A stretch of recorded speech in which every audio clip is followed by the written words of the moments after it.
Allahu Akbar, Allahu Akbar, Allahu Akbar. La ilaha illallah, Allahu Akbar, Allahu Akbar, walillahil hamd. Assalamualaikum warahmatullahi wabarakatuh. Allahu Akbar, Allahu Akbar, Allahu Akbar, Allahu Akbar, Allahu Akbar, Allahu Akbar, Allahu Akbar, Allahu Akbar, Allahu Akbar. La ilaha illallah, wallahu akbar. Allahu Akbar, walillahil hamd. Innal hamdalillah nahmaduhu wa nasta'inuhu wa nastaghfiruh wa na'udzu billahi min shururi anfusina wa min sayyiati a'malina.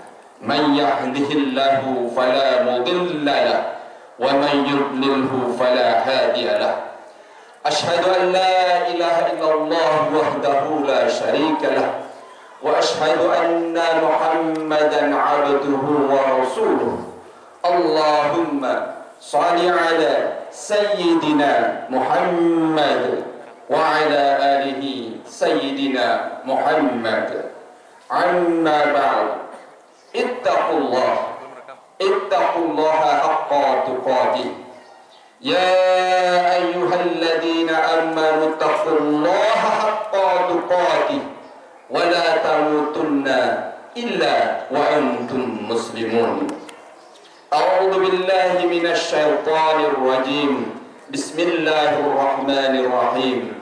Inna a'tainakal kautsar fashalli li rabbika wanhar. Inna syani'aka huwal abtar. A'udzu billahi minasy syaithanir rajim. Bismillahirrahmanirrahim. Rabbi habli minas shalihin. Fabasyarnahu bigulamin halim. Falamma balagha ma'ahu sa'ya qala ya bunayya inni ara fil manami anni asbahuka fandur madza tara. Qala ya abati if'al ma tu'mar satajiduni insya'allahu minas sabirin. Sadaqallahul azim. Allahu akbar, Allahu akbar, Allahu akbar, walillahil hamd. Jamaah salat Idul Adha yang dirahmati Allah Subhanahu wa taala. Setiap kita merayakan Idul Adha, hari raya kurban, hati kita kembali tertambat kepada suatu kisah nyata bertahun-tahun yang lalu, kisah yang maha dahsyat, yaitu kisah keluarga Nabi Ibrahim alaihissalam. Kisah ini sudah didengar oleh sebagian besar umat Islam di dunia, dari anak kecil hingga orang dewasa. Semuanya tahu tentang cerita ini. Persoalannya adalah, apakah kedahsyatan cerita ini membekas di dalam hati atau tidak? Diri ini perlu bertanya, apakah saya termasuk orang yang sudah mendengar cerita ini berkali-kali namun rasanya biasa saja? Ataukah saya termasuk orang yang mendengar cerita ini kemudian tergetar dan mengubah hidup saya untuk menjadi lebih baik dari hari ke hari? Allahu Akbar, Allahu Akbar, walillahil hamd. Jamaah salat Idul Adha yang dimuliakan Allah Subhanahu wa taala. Marilah kita tengok sejenak hati kita kepada anak kecil yang bernama Ismail, yang waktu itu masih berumur sekitar 10 sampai 15 tahun. Di dalam tafsir disebutkan dia beranjak menuju remaja. Seperti anak-anak kita ini. umurnya antara 10 sampai 15, ada yang menyebutkan 13 tahun, masih kecil. Ketika ayahnya mendapatkan persoalan yang begitu rumit, yaitu mendapatkan perintah oleh Allah Subhanahu wa taala agar dia menyembelih anaknya sendiri, Ismail. Sang ayah bertanya kepada anak itu, "Bagaimana pendapatmu?" Kemudian sebagaimana saya sebutkan di dalam awal khutbah tadi, surah As-Saffat ayat 100 sampai dengan 111 sebenarnya, tetapi tadi saya bacakan ayat 100 sampai dengan 102. Di dalam As-Saffat 102, di ujung ayatnya Ismail menjawab, "Wahai ayahku, lakukan apa yang diperintahkan Allah kepadamu untuk menyembelihku. Insya Allah engkau akan mendapatiku sebagai orang yang sabar." Tidak banyak permintaan Ismail kepada Ibrahim ayahnya demi dia mengorbankan nyawanya. Anak umur 13 tahun itu lagi senang-senangnya dunia. Kalau sekarang lagi senang-senangnya laptop. Kita minta untuk pergi meninggalkan laptop, dimintain ke warung, bisa susah. Anak ini masih kecil dan sedang gembira-gembiranya dengan dunia. Ketika ayahnya mempunyai persoalan yang diberikan oleh Allah untuk dijawab, kemudian Nabi Ismail kecil itu menjawab, "Ya abati, duhai ayahku, duhai guruku, duhai panutanku, lakukan apa yang diperintahkan Allah kepadamu, dan engkau insya Allah akan mendapatiku sebagai orang yang sabar." Yang diminta Ismail sederhana. Dia hanya minta supaya ikatan tubuhnya itu dikuatkan. "Ayah, kuatkanlah ikatan tubuhku, supaya kalau aku nanti sakit disembelih, meronta, tidak menyulitkanmu." Dia juga minta supaya pisau yang untuk menyembelih itu ditajamkan, supaya aku tidak merasakan begitu kesakitan ketika disembelih. Dan permintaan ketiganya, dia minta pakaian yang ada di tubuhnya itu dilepaskan. Dia minta diberikan kepada ibu yang tersayang, Hajar, atau Siti Hajar kita memanggilnya, sebagai kenang-kenangan. Hanya itu permintaan anak itu. Dua permintaan pertama itu supaya tidak menyulitkan ayahnya ketika menyembelihnya, karena bisa jadi ketika disembelih dia kesakitan kemudian meronta dan menyulitkan ayahnya. Kemudian permintaan ketiganya, dia minta pakaiannya ditanggalkan untuk diberikan kepada ibundanya sebagai kenang-kenangan. Sederhana sekali permintaannya. Para jamaah,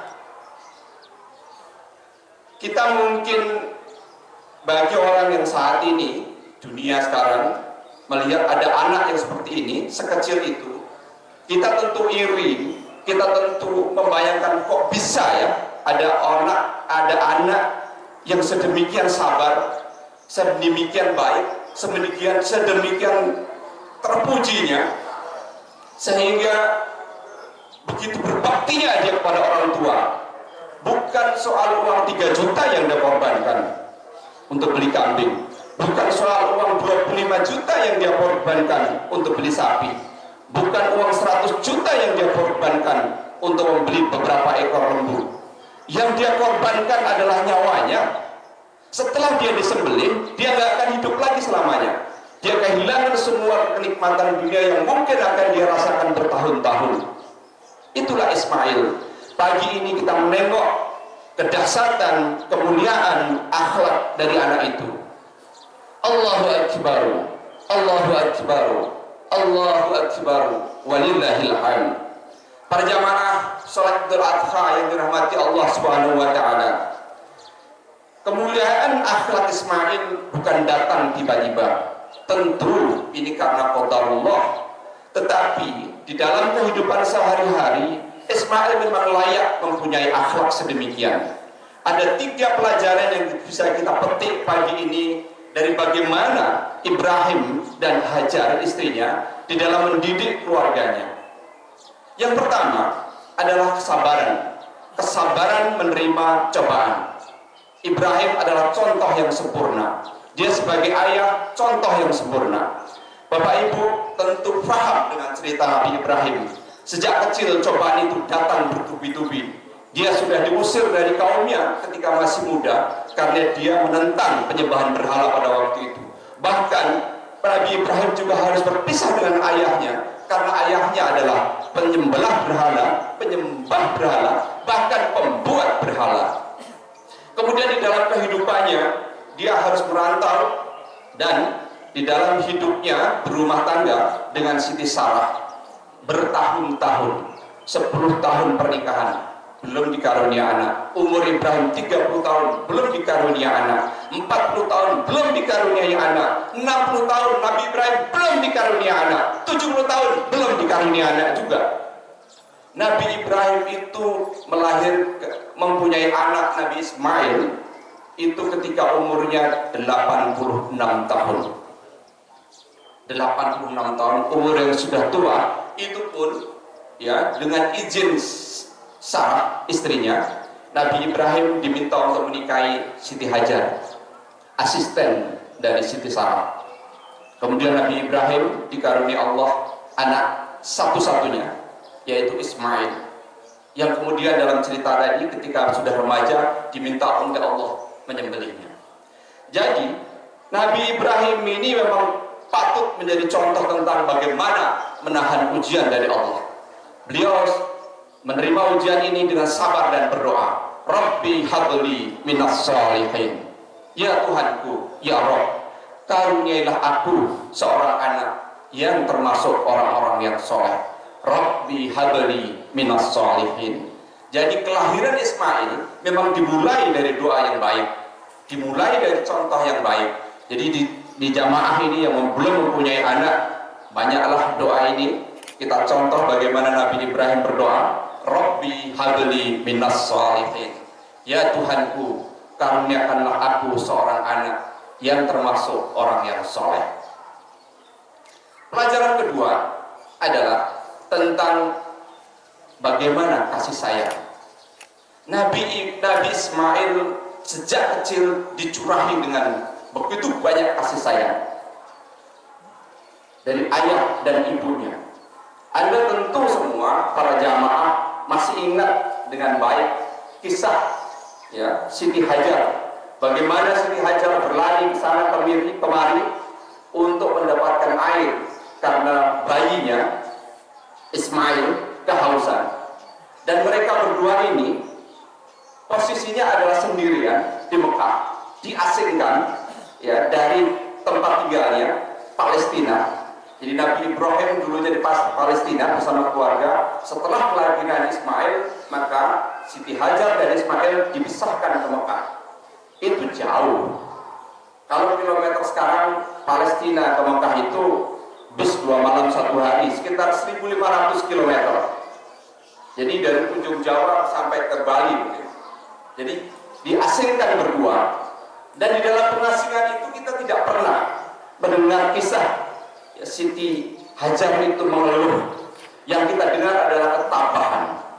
Jadi Nabi Ismail telah diberikan pelajaran kesabaran dari kedua orang tuanya dengan kasih sayang yang berlimpah. Begitupun dari ayahnya Nabi Ibrahim, walaupun jaraknya 1.500 km, secara berkala mengunjungi Nabi Ismail. Mengunjungi Ismail waktu kecil, jadi belum jadi nabi waktu itu. Sering mengunjungi Ismail walaupun jaraknya 1.500. Seperti yang tadi disebutkan dibacakan oleh Ustaz Saiful ketika menjadi imam, itu adalah kisah kebersamaan antara Nabi Ibrahim dan Ismail kala itu. Sejak kecil memang mereka dekat. Pelajaran yang ketiga yang kita ambil dari kisah ini sebagaimana diuraikan tadi di dalam surah As-Saffat ayat 100 sampai 102 adalah satu penggal ayat di dalam surah As-Saffat ayat 102. Fanzur ma'adha tara. Anakku, bagaimana pendapatmu? Nabi Ibrahim, apapun yang diperintahkan padanya pasti dilakukan kalau yang memerintahkan Allah.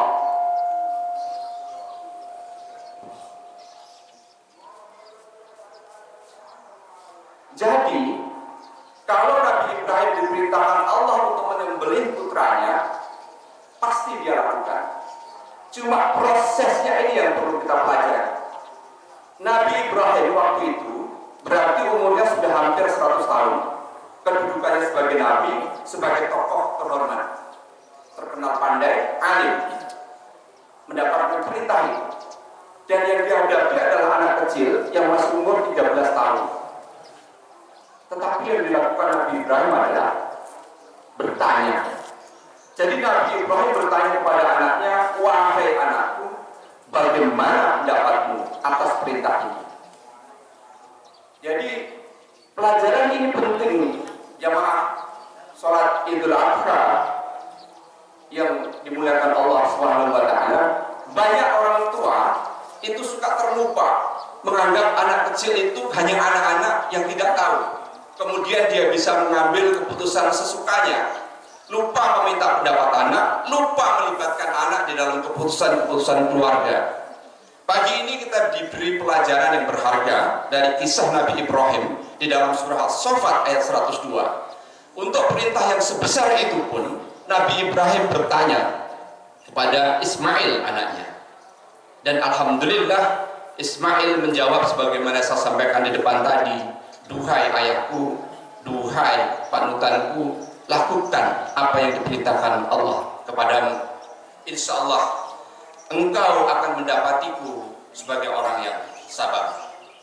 Barakallahu li walakum fil Qur'anil azim wa nafa'ani wa iyyakum bima fihi minal ayati wa dzikril hakim. Taqabbalallahu minna wa minkum tilawatahu innahu huwas sami'ul alim wastaghfiruhu innahu huwal ghafurur rahim.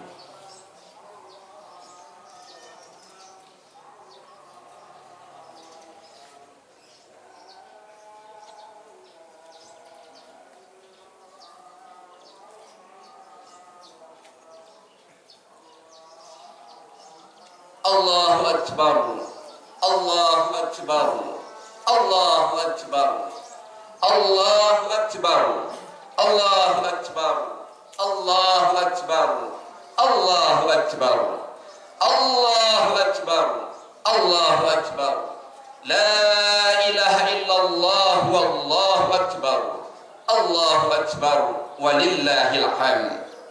Alhamdulillahi rabbil alamin. Ashhadu an la ilaha illallah wahdahu la syarika lah, wa ashhadu anna Muhammadan abduhu wa rasuluh. Allahumma salli ala sayyidina Muhammad wa ala alihi sayyidina Muhammad. Amma ba'd. Allahu akbar, Allahu akbar, Allahu akbar, walillahil hamd.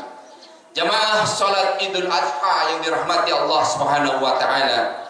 Di penghujung khutbah ini, di samping tadi setelah kita belajar 3 perkara yang minimal ya, 3 perkara yang patut kita contoh dari keluarga Ibrahim, bagaimana mendidik keluarga, memberikan contoh ketakwaan, kesabaran. Jadi bukan hanya mulut yang bicara, bukan hanya nasihat banyak, tapi contoh. Bapak ibu memberi contoh pada anak. Kalau saya di luar sana bisa menipu orang, mungkin saya jadi tokoh yang terhormat, tetapi di rumah anak saya melihat saya setiap hari, istri saya melihat setiap hari. Tidak ada kebohongan yang bisa kita tutup-tutupi di dalam keluarga kita. Maka kalau omongan kita tidak sesuai dengan kenyataan, justru anak itu berbalik, tidak menghormati orang tuanya. Jadi contoh adalah utama, kemudian kasih sayang adalah utama, kemudian yang ketiga adalah sikap menghargai. Hargai anak itu sekecil apapun, karena bisa jadi kita tidak tahu tetapi dirinya tahu. Para jamaah salat Idul Adha yang dirahmati Allah Subhanahu wa taala, terutama untuk adik-adikku, anak-anakku, di dalam kisah tadi Anda mungkin bisa bilang begini ya. Anda mungkin bisa bilang begini, "Iyalah Pak, dia baik karena orang tuanya baik. Ya kalau saya enggak, karena orang tua saya enggak." Apakah benar harus berkata begitu? Jika situasi Anda seperti itu, jika situasi Anda berada di dalam keluarga yang tidak bisa dicontoh, semoga tidak di Gereja Pipit ini, ya, tidak ada satupun, ya. Tapi jika kamu, anak-anakku, punya teman yang mengatakan demikian, di keluarganya tidak bisa dicontoh, maka kembali ambil kisah Nabi Ibrahim ini. Jangan mencontoh Ismail, contohlah Ibrahim, contohlah Nabi Ibrahim. Kenapa? Karena Nabi Ibrahim itu lahir dari keluarga penyembah berhala. Tidak berarti bahwa Nabi Ibrahim juga menjadi penyembah berhala. Jadi ada saat di mana Anda memposisikan diri sebagai Ismail, tapi di kesempatan lain Anda tetap harus baik. Contohlah Nabi Ibrahim. Nabi Ibrahim itu menentang dengan cara halus bapaknya. Bapaknya itu penyembah berhala dan pembuat berhala. Tetapi Nabi Ibrahim itu adalah nenek moyang ketauhidan di dunia ini.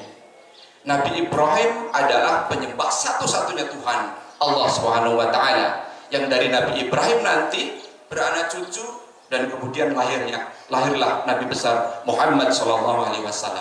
Nabi Ibrahim adalah kakek moyang kita. Maka tidak salah kalau setiap hari kita menyebutkan 5 kali minimal.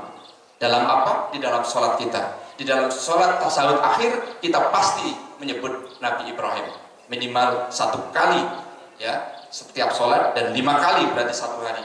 Kalau ada sholat sunnah berarti lebih dari 5 kali. Marilah kita tutup khutbah pagi ini dengan berdoa. Doa akan saya bagi dalam 3 bagian. Pertama, kita akan berdoa kepada seluruh kaum muslimat seluruh dunia. Pagi ini pun di seluruh penjuru dunia kita juga sedang doakan. Jadi saudara kita di Australia 4 jam yang lalu sudah berdoa untuk kita. Saudara kita yang ada di Mesir, saudara kita yang ada di Inggris, di Soviet, di Cina, di seluruh dunia mendoakan kita. Pagi ini pun kita juga akan mendoakan seluruh kaum muslimin muslimat di dunia. Begitu juga kaum muslimin muslimat di Gereja Pipit ini. Oleh karena itu, supaya doa kita terkabul, kalau ada ganjalan di dalam hati kita kepada seseorang, siapapun dia, namun beragama Islam, apakah itu tetangga Anda, saudara, ya, kerabat, kawan, lepaskan. Supaya doa kita terkabul dan supaya doa dari mereka masuk kepada kita. Maafkan. Kalau ada ganjalan, maafkan, hilangkan, ya, damai. Kemudian doa yang kedua adalah kita berdoa untuk keselamatan kita terhadap COVID ini yang sampai hari ini belum tuntas. Oleh karena itu tetap hati-hati. Persoalan COVID-19 ini sudah bukan lagi persoalan kesehatan, ini adalah persoalan ekonomi saat ini. Dan kita berdoa kepada Allah nanti, selain diberikan kesehatan, kita juga dihindarkan dari paceklik, dihindarkan dari krisis. Kemudian yang ketiga, kita berdoa untuk kebaikan kita sekeluarga di dunia dan di akhirat. Marilah kita berdoa. A'udzu billahi minasyaitonir rajim. Bismillahirrahmanirrahim. Astaghfirullahaladzim. Allahumma ighfir lil muslimina wal muslimat wal mu'minina wal mu'minat al ahya'i minhum wal amwat. Innaka sami'un qaribun mujibud da'awat. Allahumma adfa'anna al-wala'a wal bala'a wal waba'a wal fahsya'a wal munkar wasyuyufal mukhtalifah wasyada'idha wal mihan ma dhahara minha wa ma batan min baladina hada khassah wa min buldanil muslimin ammah innaka ala kulli syai'in qadir. Rabbana atina fid dunya hasanah wa fil akhirati hasanah wa qina adzaban nar. Subhana rabbika rabbil izzati amma yasifun wa salamun alal mursalin walhamdulillahi rabbil alamin. Assalamualaikum warahmatullahi wabarakatuh.